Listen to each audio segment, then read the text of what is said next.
By now you already know that the live-action movie adaptation of Masters of the Universe that was produced by Sony is moving forward.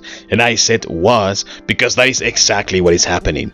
Sony is no longer attached to this project and now Netflix is going to take the reins. Yes, this film is going to be part of Netflix's streaming service. As of right now, according to IMDb, the film is in pre-production, but that has not stopped them from announcing who is going to be playing Adam, aka He-Man, and the honor goes to Kyle Allen. I know, the name doesn't ring any bells, does it now?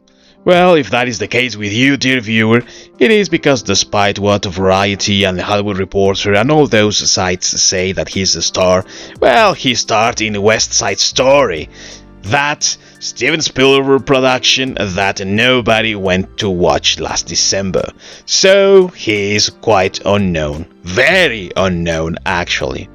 But what inspires a little bit of confidence is that, contrary to the Noah Centineo guy that we had before, when this project was still at Sony, this guy at least looks a little better, that part that we all know. Yes, the square jaw is there, and he might be a little skinny for our tastes and to interpret him. And I mean, he's no Dolph Lundgren, for sure, but at least he has some dance training, which means that he's physically fit and also that he is in shape. So we can trust that with little training he can pull off some muscle there to play our favorite 1980s hero.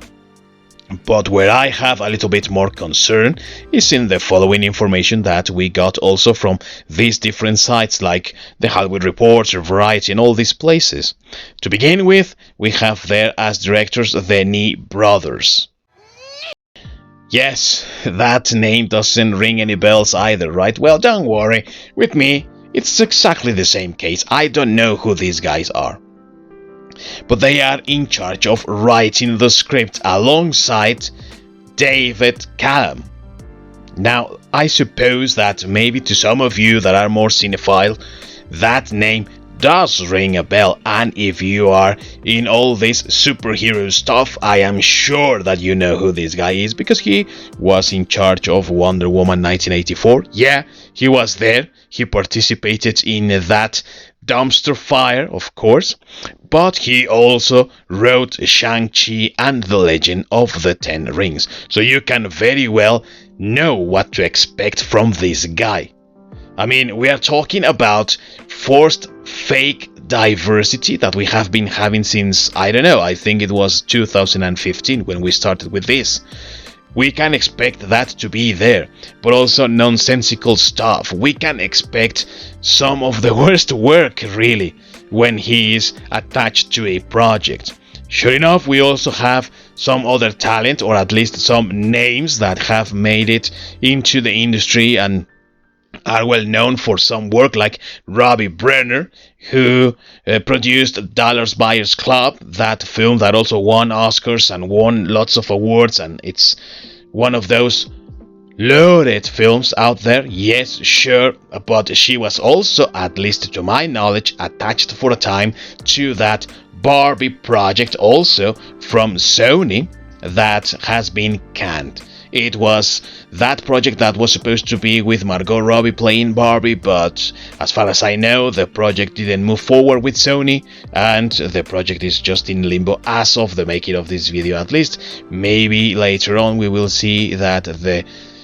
company, Netflix, is also getting that into their roster of films.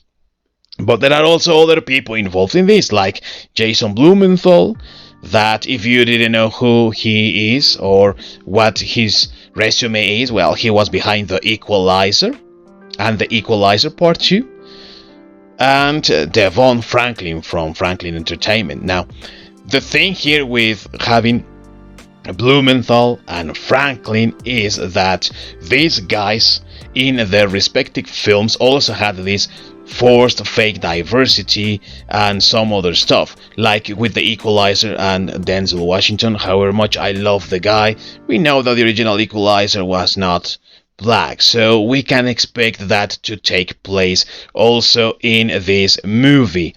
And that's why I am not inspired with confidence for this. And also what we have as something of a synopsis, let's say, or early synopsis of what this is going to be, and that said the following: Prince Adam is an orphan who discovers that he is a prince destined to save a faraway land. Alright? Adam is an orphan. He's a prince and he knows that he's destined to save a faraway land. What are you talking about? Eternia is already far away from our... Oh my. I mean, you would never.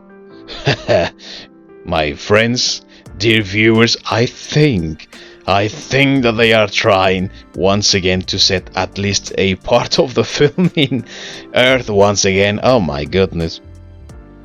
See? This is what does not inspire confidence.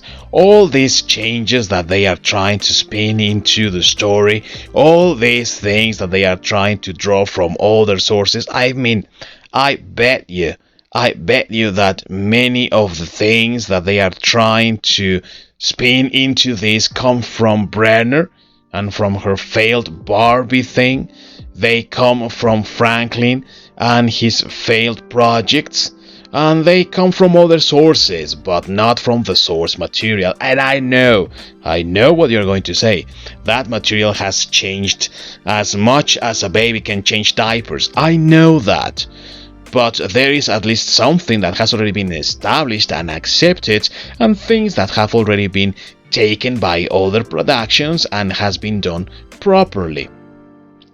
I don't think that it is that difficult to just create something that the fans will like.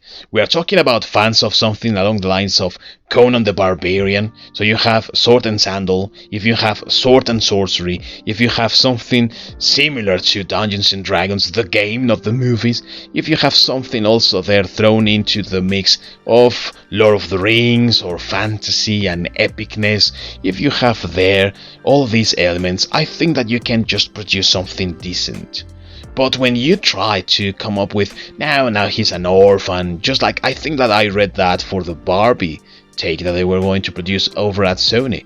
So if you're going to have an orphan now that is going to live in another maybe land, maybe planet, we don't know, and then he discovers that he's a prince or something like that. So what is this, This doesn't look like Masters of the Universe at all. So what's the point in making all of this? But another thing that we have not talked about, and yes, nobody has mentioned that, but this is going to Netflix. So we can also expect Ted Biaselli to get himself involved into this production one way or another. I mean, the guy is there as president, I think, of content.